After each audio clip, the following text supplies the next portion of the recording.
Bueno, voy a volver a compartir pantalla como la vez pasada y antes de empezar bien con Juan, que dejé aquí en Juan, vamos a repasar tantito, rapidito, lo que ya vimos la semana pasada, que vimos que tenemos 4 evangelios que Dios nos proveó con más de una vista de cómo era la vida de Cristo. Y nosotros, pues como cristianos, sí creemos que Dios inspiró a estos 4 hombres para escribir sobre la vida de su hijo. Eh, Vimos que tenemos dos que son testigos oculares que vieron los eventos. Vimos que uno de ellos estaba muy pegado a un testigo ocular, Marcos a Pedro. Los dos que sí fueron testigos oculares, si bien nos acordamos, eran Mateo y Juan, que eran discípulos. Y el cuarto, Lucas, andaba con Pablo, sí escuchaba predicaciones de Pablo, pero él se puso a investigar, y se entiende que lo que ya se había escrito sobre Cristo lo leyó, que entrevistó a personas que sí habían visto, y él nos da algunos detalles que los otros no nos dan. Y esto es muy interesante ver el diferente perspectiva de cada autor. Vamos a repasar brevemente cada autor, el enfoque de su evangelio. El enfoque de Mateo es Jesús como el Mesías, Jesús como el cumplimiento de todo lo que Dios había prometido al pueblo judío, más sin embargo, sin dejar fuera a los gentiles. Está enfocado en que Jesús es el Mesías que vino desde Abraham, que es hijo de David, cita mucho al Antiguo Testamento, que es el rey de los judíos, pero también tiene detalles sobre los gentiles para tal vez un poco más sutil, pero para mostrar que sí es un solo pueblo, aunque está escrito para hacer que los judíos crean que sí es el Mesías que Dios había prometido. Con Mateo no manejamos un versículo clave. Este, Podríamos buscar uno tal vez, pero no hay uno que todos dicen, este es el versículo clave de Mateo. Y con algunos de los otros, sí. Entonces, vimos que una de las cosas una de las técnicas literarias que usa, ah, tenemos una mano levantada, ¿sí? Quizás de Mateo, no como un versículo central de todo, pero a mí me gusta mucho la conjugación del 20-28 y del 28-20. El, el 20-28 habla sobre la misión de Jesús en su servicio. Dice que él vino a servir y no ser servido. Y si invertimos los números, el 28-20 habla sobre de nuestro servicio, ir a las naciones y predicar el evangelio. Quizás no se resume el evangelio en eso, no es como un versículo central, pero sí me Pero, llama mucho la atención esa citación de que invertido habla sobre el servicio de Jesús y el servicio nuestro como sus seguidores. ujú. Y Gracias. a veces cuando pasan cosas así, uno queda preguntándose, ¿es puro, cómo se dice? Puro Coincidencia. coincidencia, ajá, gracias, que pasó así, porque sabemos que no son originales los documentos, la numeración, que eso vino después. Pero también, pues Dios puede haber, aunque algunos de los versículos y transiciones de un capítulo a otro no son de lo más lógicos. Uno puede pensar que tal vez Dios sí nos dejó algunas cosas así como el que mencionó Kalin para interesarnos también, para llamarnos la atención. Bueno, vimos que una de las técnicas literarias de Mateo es el inclusio, que pone como una cosa que abre un tema, introduce un tema y después hay una cosa semejante. Si vemos, bueno, a ver si no me voy mucho a otro asunto. Mm, pero en la poesía hebrea, el Nuevo Testamento se escribió en griego, pero muchos de los escritores tenían el trasfondo de los judíos y la poesía hebrea. Hay muchos paralismos y vemos que tanto en los inclusios de Mateo como en los sándwiches de Marcos, como en los quiasmos de Lucas, sí hay algo de paralismo, de reflexión de ideas, aunque sí son técnicas un poco diferentes que usa cada uno.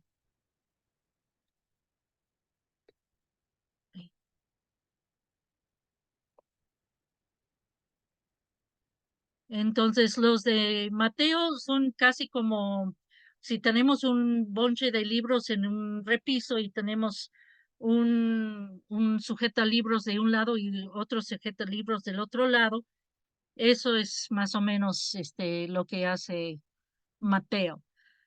Marcos, vimos que es el Evangelio del Hijo de Dios. No he corregido la cita, pero me acuerdo que es Marcos 10:45, es su texto clave y es muy parecido a lo que dijo Calín de Mateo, este, que el Hijo del Hombre no vino para ser servido, sino para servir y para dar su vida en rescate por muchos. Mencionamos que Marcos es el Evangelio del Hijo de Dios, que enfoca eso, que pone mucho énfasis sobre el discipulado, sobre el seguir a Cristo, y es un evangelio corto y de mucha acción, y usa mucho la palabra inmediatamente. En cuanto a quién lo iba a leer, quién esperaba que lo leyera en primera instancia, porque sabemos que después se iban circulando a todas las iglesias, se cree que era un grupo mixto porque explica algunas de las cosas de los judíos. Y él tiene los sándwiches, donde empieza un evento, algo lo interrumpe o algo viene en medio, y después se termina el evento o pasa a otro evento paralelo. Entonces, muchas veces lo que está en medio es lo más importante. Y que él, pues aparte del discipulado, mucho es decía que no dijeran de los milagros y todo hasta cierto punto después, cuando sí les permitió, pero como que le dicen el secreto mesiánico a algunos de los estudiosos. Lucas es el Evangelio del Salvador de los hombres y muestra mucho, aunque no para nada niega que Cristo es Dios, también muestra mucho su lado humano y su mm, preocupación o interés en la humanidad, aún los que pues son marginalizados por la sociedad de aquel entonces, ¿verdad? Y está escrito para los griegos, está dedicado a un oficial griego, este, cuando dice excelentísimo Teófilo. Eso es un título que se usaba para gente de cierto rango. Este, y él, como decíamos, investigó los hechos. Él no presenció lo que hizo Cristo, pero conocía a gente que sí, y se topaba con gente que sí, y hizo toda una investigación. El texto clave es: el Hijo del Hombre vino para buscar y salvar lo que se había perdido.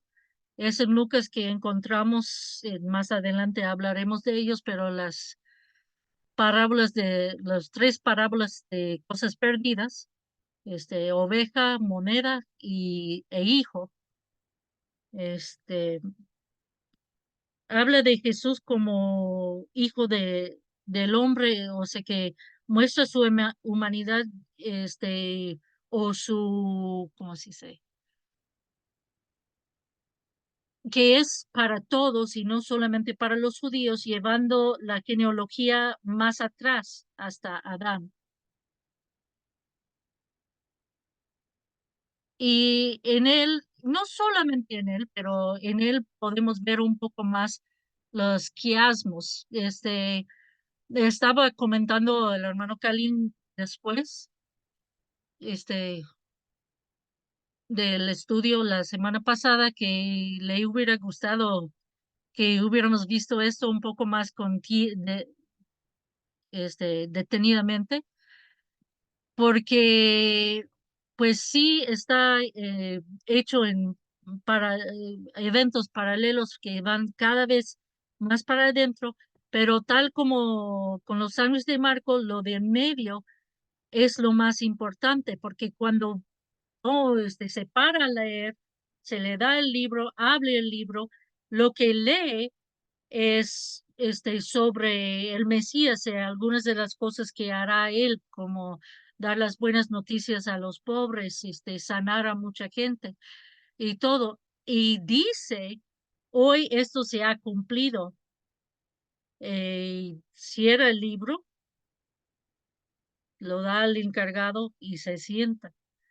Entonces, es muy, muy, muy importante lo que pasó en medio, que en su momento, cuando vemos ya los eventos, lo hablaremos un poco más, pero sí es, lo de en medio tiende a ser más, lo que más quiere el autor resaltar, porque es lo más importante. Ahora sí llegamos a la material nuevo de hoy, que es sobre el Evangelio de Juan.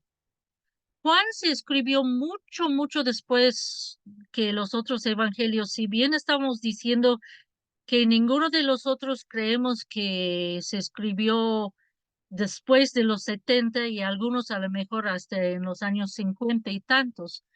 Juan se cree que se escribió casi hasta el año 90. Entonces, sí era mucho después. Y Juan, cuando fue inspirado a escribir, y sabía que la gente ya tenía, las iglesias ya tenían los otros tres evangelios que estaban circulando, ¿verdad? Entonces, los conocimientos básicos sobre los hechos de Cristo, pues ya estaban, pero Juan quería, poner un evangelio que traía algunas de las cosas que los otros no, aunque no es en su totalidad diferente. Y tenía una razón por escribir algunas de las cosas que escribió, porque en su tiempo había dos errores de doctrina que ya estaban infiltrando en la iglesia. Uno era el docetismo, y vamos a encontrar cierto parecido entre los dos, o a veces los gnósticos también adoptaban el docetismo, pero el docetismo decía que Cristo no era en verdad un hombre real, que sí vino Dios como espíritu, nada más tenía apariencia de ser humano, pero en verdad no lo era. ni sufrió como hermano, digo como hermano, como humano, como un tipo de fantasma más o menos. Y algunos dicen que le dan una variante, ¿no? Que dicen que el Espíritu de Cristo, se apoderó del hombre, este, Jesús, y lo abandonó al momento de la crucifixión, porque Dios no puede, sufrir la muerte, ¿no? Entonces, o era totalmente algo que la gente veía, pero no era ahí de verdad, en carne y hueso, o era un espíritu que había apoderado. Am, el gnosticismo, si se ponen a leer comentarios, algunos estudiosos dirán, no, no creemos que Juan estaba escribiendo contra el gnosticismo, porque como tal vino un poco más tarde, pero las ideas básicas del gnosticismo se pueden ver desde antes.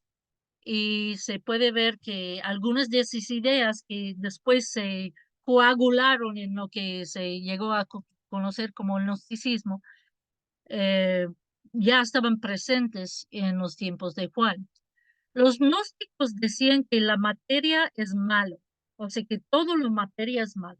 Entonces, Dios no puede haberse hecho carne, porque sería hacerse malo. De hecho, ellos se imaginan un Dios y una sabiduría, que trabaja con él, que están muy, muy lejos de todo eso de la creación. Y de él venía otro Dios, pues un poco menos puro, un poco más hecho, hacia la materia, ¿no? Hasta llegar, después de varios, intermediarios, de ese Dios puro a Jehová. Ellos no creen que Jehová sea el máximo, el, el único Dios, sino que Él es un Dios ya malo. ¿Por qué? Porque crea la materia. También otra característica de los gnósticos es que creen que tienen una, ¿cómo se dice? Un conocimiento especial. Por eso el término gnosis es de la palabra griego para conocimiento. Y ellos como que, ay, estos, pues creen nada más que Jesús vino y que Dios y todo eso, pero no, nosotros sabemos los secretos y inventan un montón de cosas, ¿verdad? El gnosticismo existe en alguna forma hasta hoy mismo y se puede ver su influencia aún en personas que dirían que no son gnósticos. Yo tengo desafortunadamente un conocido exalumno mío, en la prepa, no en colegio bíblico ni nada, pero sí hijo de misioneros, que está muy mal diciendo que tiene conocimientos especiales, que sí ama a Cristo, que no hay otro como Jesús, pero que Él hizo crecer el pie a alguien, que Él se puede levitar, flotar en el aire, puede hacer que la gente gane mucho dinero y un montón de cosas. ¿Por qué? Porque tiene todo ese conocimiento secreto. Él negaría que es gnóstico, pero los hechos hablan. Este, el gnosticismo lleva a dos extremos, ¿verdad? Hay gnósticos que dicen, pues la materia es malo, no hay que tener lo menos posible que ver con ello y se abstienen de muchas cosas, ¿no? Porque no hay que disfrutar de la materia. Hay otros gnósticos que dicen, la carne es malo, la materia es malo, entonces, pues la carne puede hacer lo que quiera y se desfrenan, mucho. No sé cuántos de ustedes están familiarizados con o la película o el libro del Código Da Vinci, pero eso da una buena idea este, del gnosticismo. Es un tipo de gnosticismo lo que plantea ese libro o película. Bueno, entonces, esas ideas estaban metiéndose a la iglesia y Juan en su evangelio los niega diciendo que Cristo es tanto 100% Dios como 100% hombre, que el verbo creador se encarnó y se hizo el único mediador entre Dios y el hombre. Está un poco largo leerlo todo, pero me gustaría que leyéramos parte de Juan 1:1 a 18.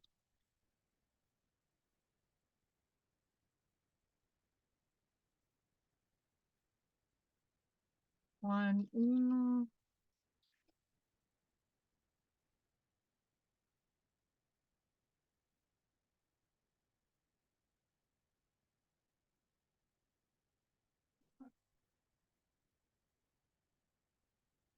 donde dice, en el principio, en el principio era el verbo y el verbo era con Dios y el verbo era Dios. O sea que ahí está, este, pues ya diciendo que el verbo era Dios, ¿verdad? Entonces ya tenemos el lado de Dios. Todas las cosas por Él fueron hechas y sin Él nada de lo que ha sido hecho fue hecho. En Él estaba la vida y la vida era la luz de los hombres. Y vamos a brincar un poco más adelante al 14, donde dice, y aquel verbo fue hecho carne. Entonces, el mismo que estaba diciendo que todas las cosas fueron creados por él, que él es Dios, dice claramente que fue hecho carne y habitó entre nosotros y vimos su gloria, gloria como del unigénito del Padre, lleno de gracia y de verdad. Entonces, esas dos cosas, tanto la humanidad de Cristo como su deidad, su hecho de ser Dios, lo simpatiza Juan. Y otra cosa, no tanto en su evangelio, pero en sus cartas que vemos que también está para combatir el gnosticismo, dice, por eso conocemos, o sea que no por un conocimiento secreto o mágico, sino da una frase y dice, por eso conocemos que somos o sabemos que somos hijos de Dios por tal cosa, ¿no? Entonces, él habla de un conocimiento o un saber basado en algo y no en ciencia mística como los gnósticos. También él enfatiza las enseñanzas y discursos, da mucho más contenido de lo que dijo Jesús en diferentes ocasiones, sobre todo en Jerusalén, en las fiestas de los judíos. De hecho, él habla más del ministerio en Jerusalén que cualquier de los otros evangelistas. Si nos ponemos a verlos geográficamente, los otros cuentan mucho más de lo que hacía en Galilea, en Capernaum, que era en Galilea, en diferentes partes. Y sí menciona Jerusalén, pero nada más de vez en cuando. Juan, como da sus discursos en las fiestas, pues ahí lo tiene en Jerusalén un poco más, ¿verdad? Y como mencionó Talín al principio, Juan nos dice cuál es el propósito de su libro, y eso sería el versículo clave. Este, alguien que lo lea, Juan 20, 30 y 31, por favor.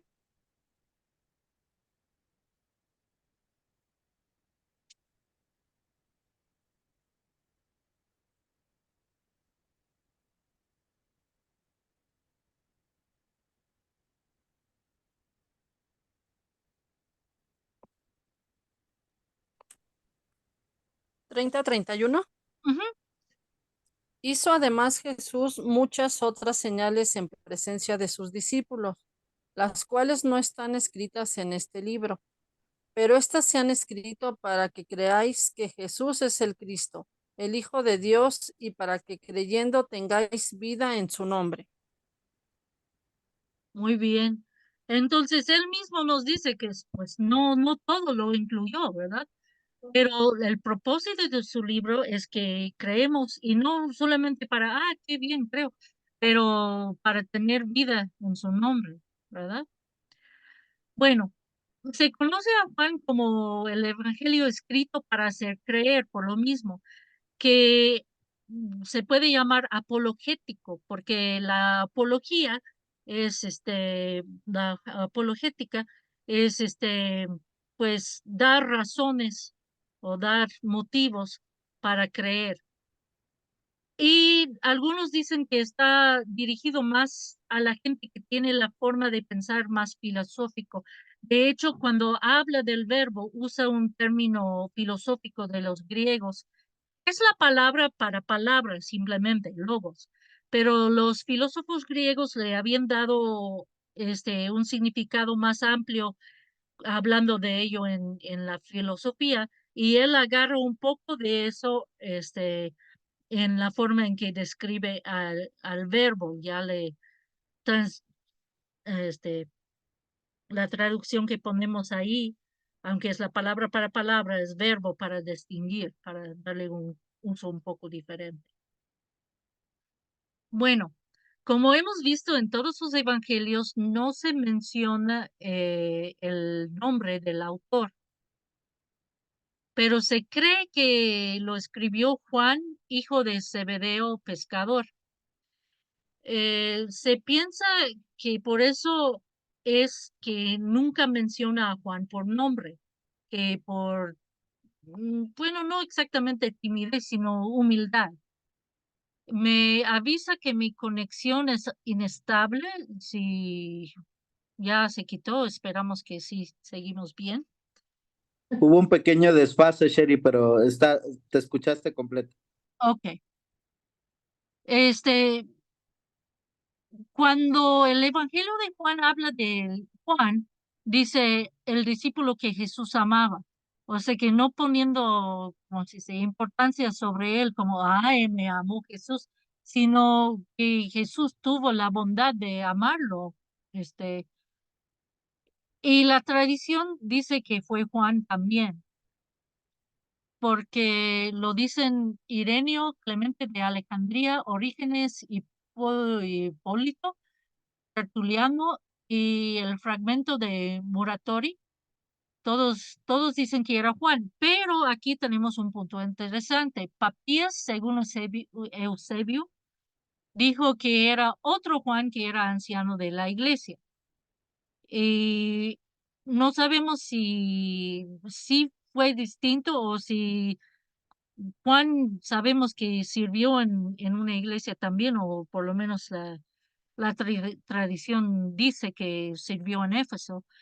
Y no sabemos si porque a veces se llamaba anciano y a veces se llamaba el apóstol, que se confundió Eusebio o no, pero hay más evidencia del lado de que sí fue Juan a que no. Lo que sabemos de Juan es que no era tan pobre tampoco porque tenía casa propia y siervos. Y estaba leyendo precisamente ayer que, bueno, los pescadores, mm, aunque algunos pues no eran muy ricos, sí tenían un nivel económico un poco más fuerte que los campesinos. Eh, se vendía mucho pescado.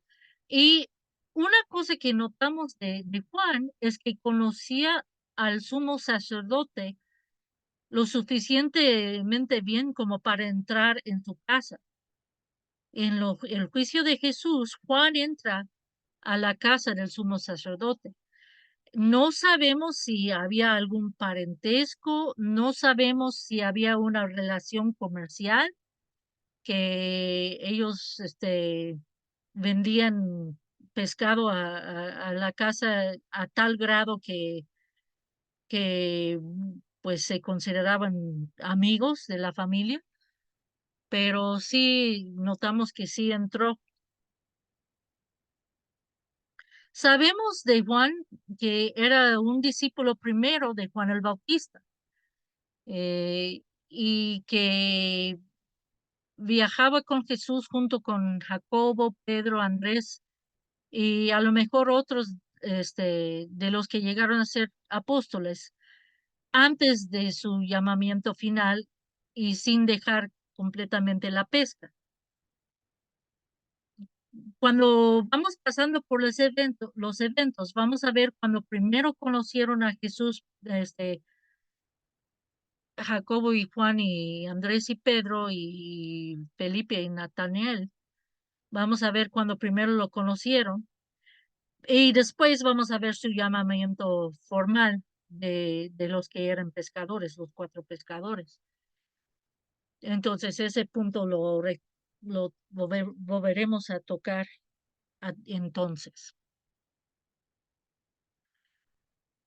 Eh, Porque sí, en un momento dado Jesús les dio un llamamiento formal para dejar sus redes y seguirlo. Se encuentra en Mateo 4, 21 y 22 y en los otros dos evangelios sinópticos.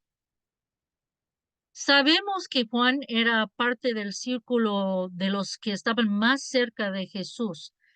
Sabemos que Jesús estaba enseñando a todos sus 12 y aparte, porque yo por muchos años tenía pues la idea mental de Jesús andando con los 12 por ahí, por allá.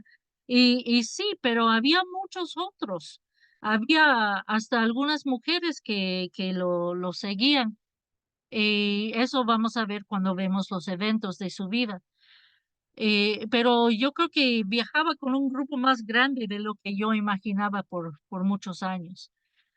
Pero había varias ocasiones, por lo menos dos que vienen a la mente ahorita y a lo mejor uno o dos más, donde tomó a 3 aparte con él, que eran Pedro, Jacobo y Juan.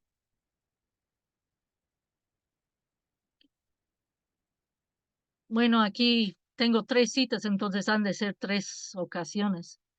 Y había otra ocasión en que eran ellos 3 y Andrés.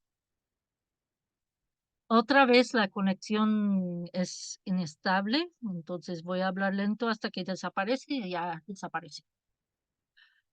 También cuando Jesús mandó a preparar las cosas para la última cena, la cena final, su última celebración de la Pascua, mandó a Pedro y a Juan. Eso lo vemos en Lucas 22:8. Pues como sabemos, como ya hemos mencionado, sabemos que Juan era el discípulo amado. Sabemos también que al final, cuando Jesús estaba pues agonizando en la cruz, que encargó a su madre a Juan, probablemente porque todavía los hermanos de Jesús no creían en él. Entonces, igual y no estaban en o no sé, o estaban en mal plan en la cruz y pues Jesús sabía que su madre tenía ¿cómo se dice? Iba a tener una necesidad de consolación inmediata, ¿no? No para esperar a que sus hermanos entraban en razón. Algunos lo usan para argumentar otras cosas que no, en verdad, María no tuvo más hijos ni nada, pero no, llegaremos a puntos cuando hablamos de la vida de Cristo que nos hacen saber que no es eso la verdad. Andaban con Pedro en la primera parte del libro andaba Juan con Pedro en los primeros capítulos del libro de Hechos. Vemos mucho Pedro y Juan, ¿verdad? Cuando sanan al cojo afuera del templo y todo. Y estaban proclamando el evangelio en Jerusalén, aunque siempre lo que leemos pone a Pedro como el portavoz, pero sí estaban, de alguna manera estaba apoyando, a lo mejor hablaba en ciertos modos, y muchas veces en la Biblia, si hay más que una persona, mencionan más al principal, este, pero sí vemos que andaban mucho juntos, hasta los echaron en la cárcel juntos, ¿verdad? Llegó a conocer a Pablo. eh, Pablo lo menciona en Gálatas 2:9, y sabemos que estaba hablando del concilio en Jerusalén que se menciona en Hechos 15. No sé qué tanto platicaron, pero de que se identificaban, que sabían quién era el uno al otro, sí. Fue exiliado a la isla de Patmos por Domiciano, y eso era de 81 a 96 después de Cristo. Y es ahí donde Dios le dio las revelaciones que acabamos de estudiar en el estudio anterior de Apocalipsis, ¿verdad? Eh, Aparte de su Evangelio y Apocalipsis, escribió 3 cartas, cortitas, pero sobre todo los del segundo y tercero de Juan, pero escribió 3 cartas. Según la tradición y fuentes extra bíblicas, trabajó este algo ya que estaba más grande, o sea que ya que estaba anciano, con la iglesia en Éfeso. Y pues no sabemos con exactitud, más que Jacobo, cómo se murieron los apóstoles. Pero dice Jerónimo que murió en 98 después de Cristo. Lo que sí es que sí vivió pues muchos años para alguien de aquel entonces. Hay tradiciones que tal vez no sean tan ciertos, pero dicen que lo intentaron hervir en aceite y que no murió, pero eso pues no lo menciona la Biblia para nada. Hay una obra de teatro muy bueno, pero no lo he encontrado en español. Tengo una película una filmación de la obra, hecho en película en inglés, pero es un solo actor y uno dice, pues qué aburrido, ¿no? Pero actúa como Juan en la isla de Patmos y va acordándose de eventos que pasaron en la vida de Cristo. Está muy bien actuado y me gustaría que algún día lo tradujeran al español. Eh, la fecha del Evangelio de Juan, era el último en escribirse. Se cree que se escribió en Éfeso, a lo mejor por finales del primer siglo, entre el año 85 y 95 después de Cristo.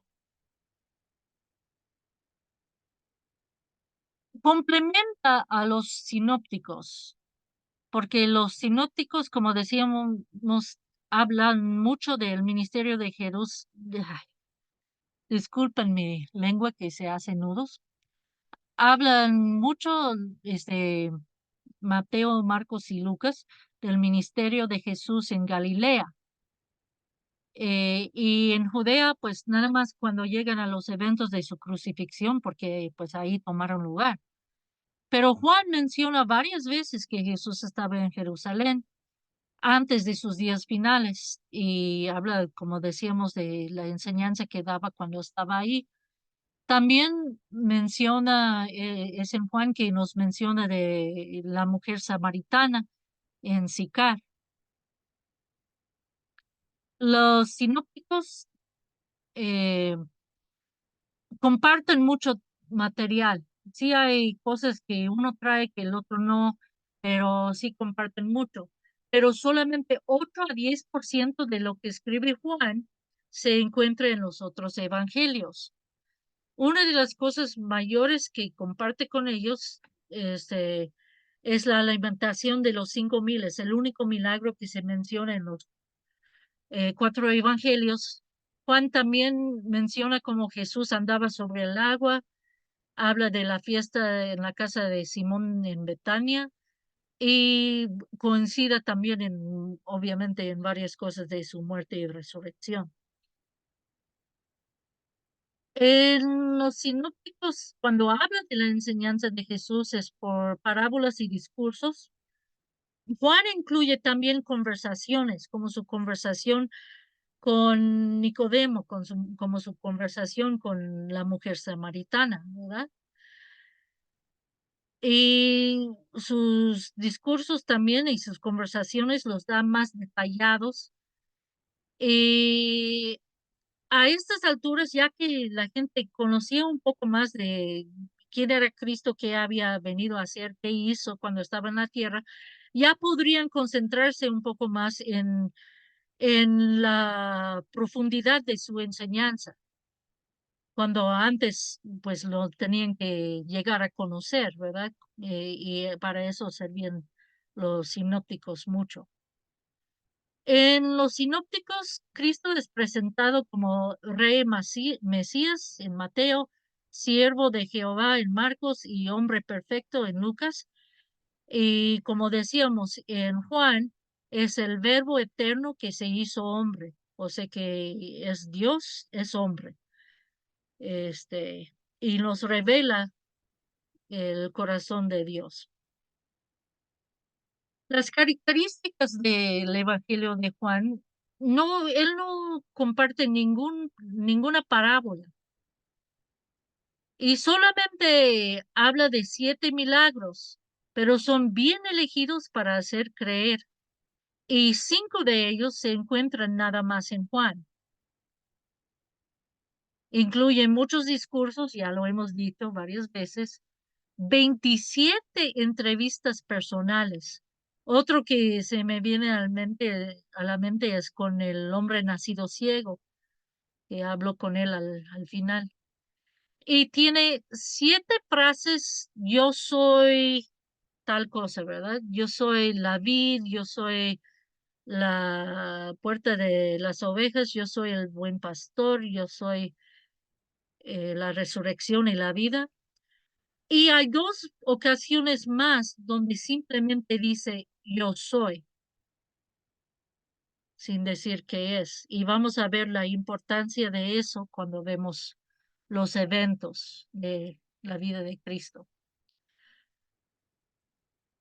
Otra vez la conexión inestable. Lo bueno es que avisa, ¿verdad?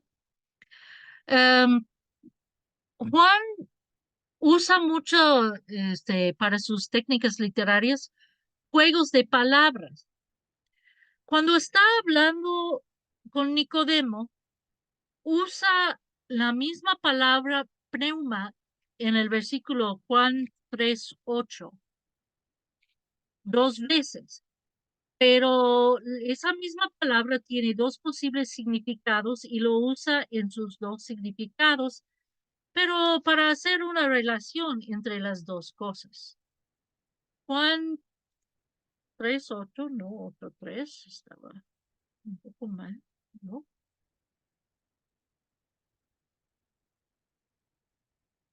Juan 3:8 dice, el viento, pneuma, sopla de donde quiere y oyes su sonido, mas ni sabes de dónde viene ni a dónde va. Así es todo aquel que es nacido del pneuma, pero ya no está diciendo que estamos nacidos del viento, sino del espíritu. Y está comparando el espíritu con el viento, que pues tampoco vemos el espíritu de Dios, pero cómo vemos su influencia en la vida de alguien en quien habita, ¿verdad? También en la resurrección de Lázaro usa la misma palabra koimaiomia para dormir y estar muerto. catalambano, recibir como una cosa o entender y agarrar, vencer. Eso es en Juan 1:5, para que me entiendan un poco más, también lo vamos a leer. Dice, la luz de las tinieblas resplandece y las tinieblas no, este, la luz en las tinieblas resplandece y las tinieblas no prevalecieron contra ella. Es que no le agarraron, o sea que no le pudieron vencer, agarrar, vencer, pero tampoco le entendieron, tampoco lo recibieron, porque dice que vino a los suyos y los suyos no lo recibieron. Entonces se está haciendo un juego de palabras en que los dos sentidos caben en el mismo versículo. En Juan 3:3, cuando está hablando con Nicodemo, de nuevo esa conversación, dice que es necesario ser nacido desde arriba o otra vez. La misma palabra significa las dos cosas. Las dos cosas son ciertas. Otra vez porque ya nacimos físicamente. Desde arriba porque es de ahí que viene esta nueva vida. Y usa en la misma conversación con Nicodemo, espero que Nicodemo haya captado todo eso, usa la palabra ipsoo, que significa levantado, como en la cruz fue levantado, y también se puede significar exaltado, glorificado. Entonces es donde dice, es 14. Y como Moisés levantó la serpiente en el desierto, así es necesario que el Hijo del Hombre sea levantado, para que todo aquel que en él cree no pierde, mas tenga vida eterna. Y en los dos sentidos, fue levantado en la cruz, fue necesario eso, pero también fue necesario que se resucitara y fuera exaltado y glorificado. Todo eso trabajó en conjunto para nuestra salvación. También otra técnica literaria que usa Juan es, eh, se puede conocer como malentendidos, pero en forma dialéctica, o sea que para avanzar su argumento, Jesús da una declaración profunda y los líderes de los judíos no lo entienden, lo cual hace que Jesús dé un discurso sobre lo que dijo u otras cosas relacionadas. Los lectores ya sabemos la historia porque igual hemos muchos leído pues los otros evangelios primero, y sus primeros lectores también muchos habrán ya conocido los otros evangelios, entonces ya saben un poco más de lo que pasó, ¿verdad? Entonces, nosotros podemos captar antes de los líderes de los judíos de que estamos leyendo qué está pasando y cómo están malentendiendo las cosas. Y eso nos ayuda a nosotros a entender un poco más. Otra forma de ver eso es que Jesús presente un tema y alguno de sus oyentes lo retoma y después Jesús recalca, modifica o amplía el tema que están usando. Pero no sé si me estoy dando de entender. Es como cuando en una película ya sabemos algo que los personajes de la película no saben, nada más uno de ellos sabe y el otro no. Y nosotros ya sabemos, pero estamos viendo cómo se desarrolla, cómo va a entender o no entender lo que pasó la otra persona. Así es más o menos la técnica que usa Juan cuando está dando los discursos, algunos de los discursos de Jesús. Con eso se termina la información que les quería compartir hoy. Me comentaron la otra semana que iba tal vez un poco rápido, por eso quise retomar un poco los puntos principales de la otra semana y también pues intenté hablar un poco menos rápido en lo de Juan. Dejar de compartir pantalla porque están viendo puro negro. Entonces, en los 5 minutos que nos quedan, sí es cierto, Kalin, que termina a las 9:10.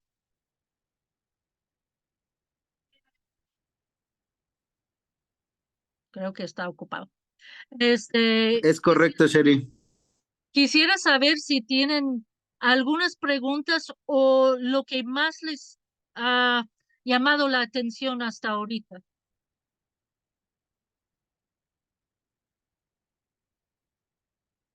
Tenemos una pregunta del hermano Carmelo, Sherry.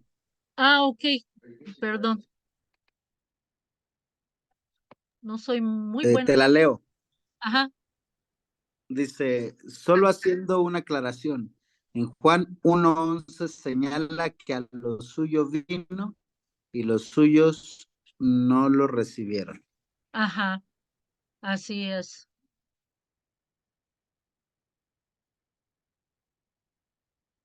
Muy bien.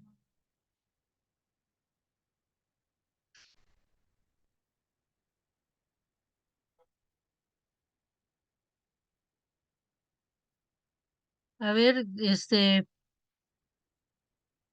una cosa que no repasé tanto, pero ¿quién me puede decir algunas razones por las cuales tenemos 4 evangelios en lugar de uno?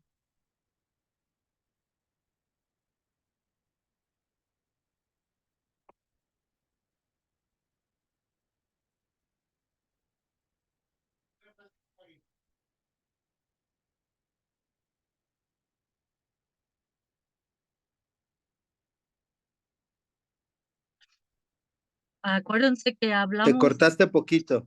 Ah, ¿sí se escuchó la pregunta? Yo creo que no. Hermana Sherry, se está A la cortando mitad. mucho. Ah, ok. Y ahora no me está diciendo que no está bien la conexión. Eh, Pregunto, ¿quién me puede decir por qué tenemos 4 evangelios en lugar de uno? Algunas, de las cosas que comentamos la primera semana. Porque son 4 perspectivas diferentes o se ven desde 4 ángulos diferentes la vida de Jesús. Ajá. Y eso nos da una idea más completa, ¿verdad? Y la otra razón que mencionamos es que cuando tenemos el testimonio de 4 personas sobre lo mismo, pues da más veracidad, ¿no? A que en verdad pasó.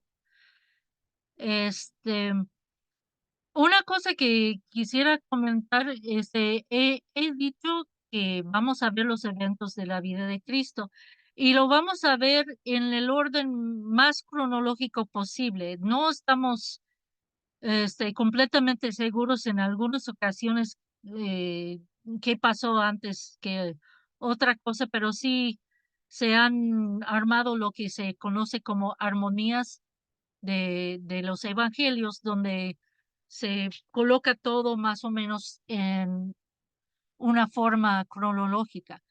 Pero hemos visto que cada evangelio tiene su enfoque.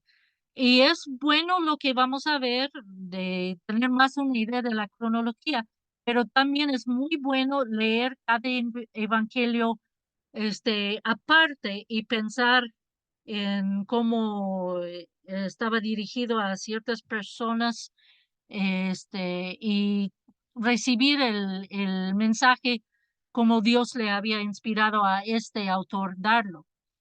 Las dos cosas son buenas. La semana que entra vamos a ver lo que les dije que a lo mejor veíamos esta semana, que es el trasfondo del mundo en que llegó Jesús y un poco de cómo era la tierra de Palestina, cómo se veía y todo. Y con eso voy a entregar la clase a Cali.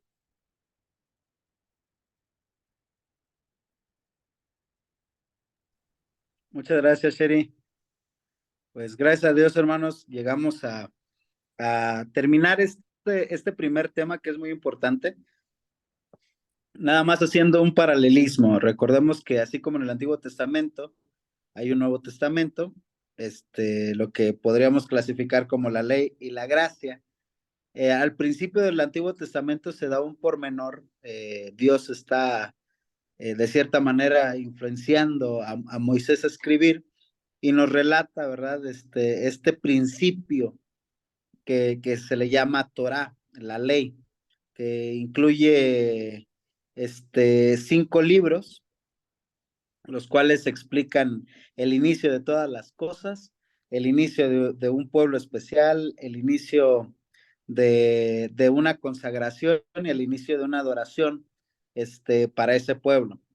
Y al igual en el Nuevo Testamento tenemos por lo menos estos 4 testigos que se aunan junto con el libro de Hechos, que serían igual como una representativa de la ley, que nos habla sobre el origen, el inicio de la iglesia, ese pueblo al cual nosotros también pertenecemos, y se nos dan los principios básicos de adoración y seguimiento, proclamación, que vamos a estar viendo a lo largo de esas cartas, ¿verdad? Paulinas, cartas generales, que se describen más ampliamente los temas relacionados con doctrina.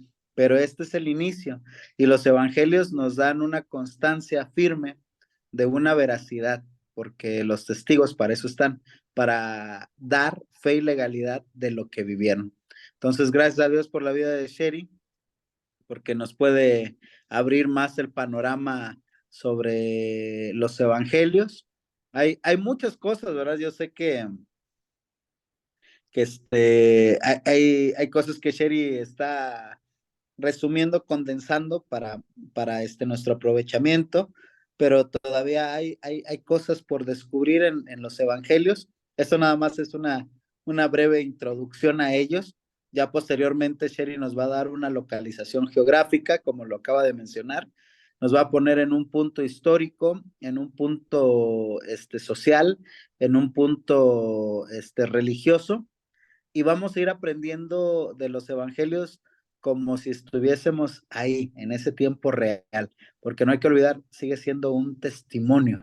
Y cada vez que nosotros repasamos la lectura de los evangelios, estamos ahí en ese tiempo, estamos viviendo las cosas como el escritor las investigó, como el escritor las vivió, en algunos casos, como el escritor las percibió. Obviamente, inspirado por el Espíritu Santo. Así que les recuerdo, si hay preguntas, anótenlas por favor, háganoslas llegar o por este medio, en clase, ¿verdad? Digan, yo tengo una pregunta, la pueden escribir, nos pueden decir para ir también despejando cualquier duda.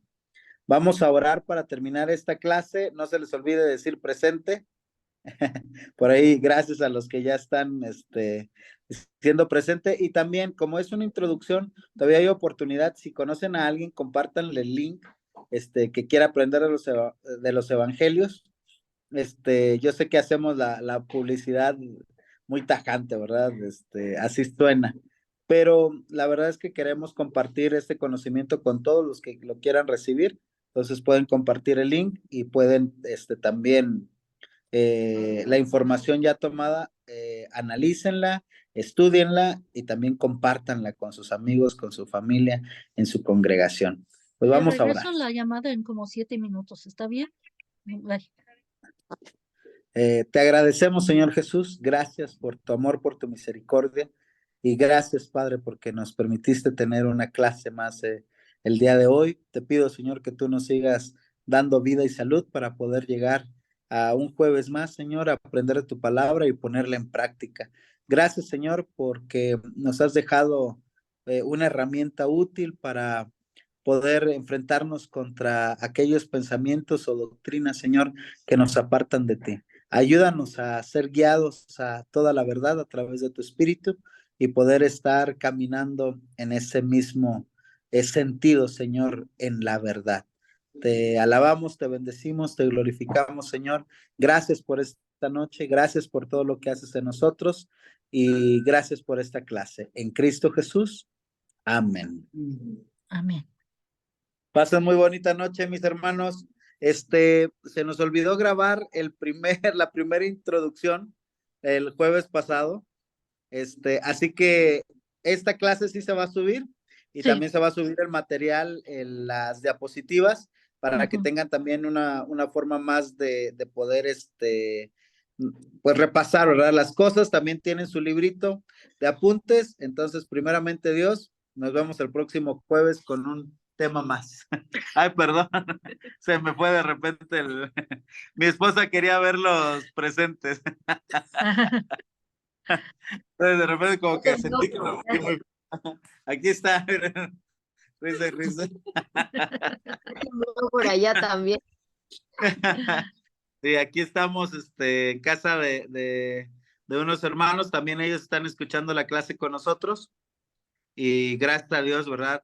A ver, digan hola, saluden. Hola. Hola. Pero ahí están, no, perdón, por mi efecto no se ven, ¿verdad? Se ven borrosos, pero ahí están los hermanos levantando la mano, ¿eh? Casi no se ven.